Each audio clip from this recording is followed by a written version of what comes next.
ایک نوجوان لڑکا ہے جس کا نام ابو کرصافہ ہے، بکریاں چراتا ہے اور اپنی خالہ کے ہاں قیام پذیر ہے۔ تو ایک دن اس نے حضور کو دیکھ لیا اور خوش قسمتی کے حضور نے بھی اسے دیکھ لیا۔ تیری پہلی نظر کا وار توبہ، دل اب تک دعائیں دے رہا ہے۔ تو اب اس کو سب بکریاں بھول گئیں، وہ بکریاں لاتا ہے اور چراگاہ میں چھوڑتا ہے اور آ کے حضور کی مجلس میں بیٹھ جاتا ہے۔ ایک دن خالہ کو پتہ چل گیا کہ یہ تو سارا دن وہاں بیٹھا رہتا ہے، تو اس نے سختی سے منع کر دیا کہ تم وہاں نہیں جاؤ گے۔ اب ایک دن تو کاٹا، 2 دن کاٹے، لیکن برداشت نہیں ہوتا۔ آ کے اپنی ماں کو اور خالہ کو بٹھا کے ابو کرصافہ کہنے لگے، نوجوان لڑکا ہے، کہ میں تمہاری بات مان لیتا ہوں، نہیں جاؤں گا، لیکن ایک بات تو میری مان لو۔ انہوں نے کہا کیا؟ کہا ایک بار تم میرے ساتھ چلو تو صحیح، اس کے بعد اگر تم نے روکا تو رک جاؤں گا، ایک بار تم نے میرے ساتھ جانا ہے۔ انہوں نے کہا ٹھیک ہے، ہم چلے جاتے ہیں۔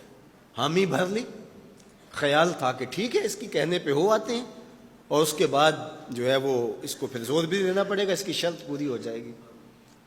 اب ابو کرصافہ اپنی ماں کو، اپنی خالہ کو لے کر حضور کی دہلیز پہ پہنچا۔ کچھ دیر بیٹھے اور واپس چلے تو اسے بے چینی تھی کہ اب یہ کیا بولتے ہیں، چونکہ اس کا مستقبل بھی اس پہ لگا ہوا تھا۔ اب اس کے دل کی دھڑکنیں تھم رہی ہیں کہ پتہ نہیں میری ماں کیا بولتی ہے، میری خالہ کیا بولتی ہے۔ تو ابو کرصافہ کی خالہ نے بول کے کہا ما رأینا مثل ھذا الرجل، زندگی میں ایسا سونا بندہ دیکھا ہی نہیں۔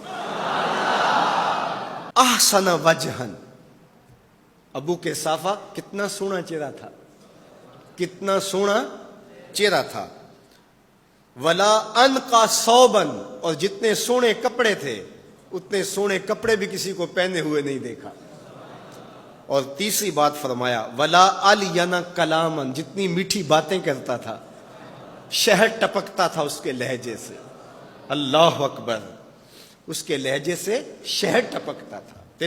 تو کہا ابو کرصافہ آج کے بعد ہم تجھے نہیں روکیں گے، سویرے آیا کر، شام آیا کر، دوپہر آیا کر، تو جی بھر کے محمد کے چہرے کو دیکھا۔